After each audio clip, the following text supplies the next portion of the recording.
me nomme Jean-Michel Kassongo Mutombo Makelele. Je suis chef de travaux à l'Université officielle de Mbuji-Mayi et le président du Cinecas IOM. Chez nous, en Chiluba, on dit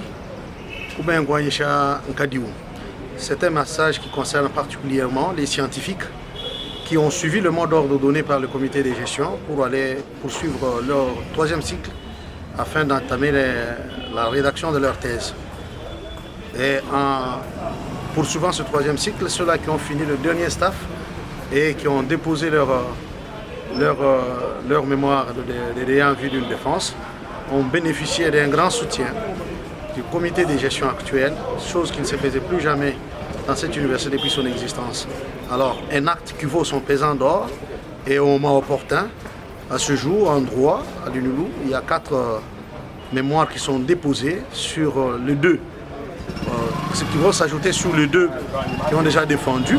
Donc, cette année, pour la faculté de droit à l'UNILU, les provenants de l'UOM, nous aurons 6 diplômes. Donc ce n'est pas une mince affaire. Cela stimule ceux-là qui sont encore dans les herbes, qui continuent à pouvoir fournir beaucoup plus d'efforts parce qu'ils bénéficieront aussi du même soutien financier et moral du comité de gestion. Pour cela, vraiment, sincèrement, merci au nom de tous les ressortissants de l'UOM qui sont à l'UNILU et ceux-là qui sont ailleurs. Je dis sincèrement merci au comité de gestion pour cet acte. En dehors de frais, en dehors de la bourse, il y a eu des fonds financiers qui ont été accordés pour pouvoir finaliser tous les travaux restants pour permettre à chacun de pouvoir déposer dans le délai et passer sa défense dans la quiétude. Peu importe ce que ça peut être, un don ou un prêt, ce qui est important est qu'on nous a donné quand même le moyen sûr pour pouvoir passer à la défense de nos mémoires.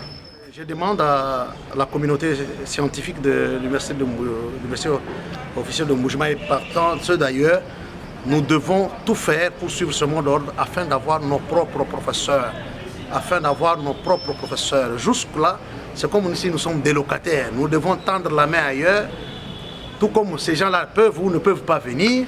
Nous devons éviter des surprises parce que préparer l'avenir de nos étudiants, c'est préparer l'avenir de toute une cité, toute une communauté. Nous devons préparer cet avenir en âme et conscience. Donc, préparons-nous à prendre la relève et ça pourra aider à l'émergence de notre société.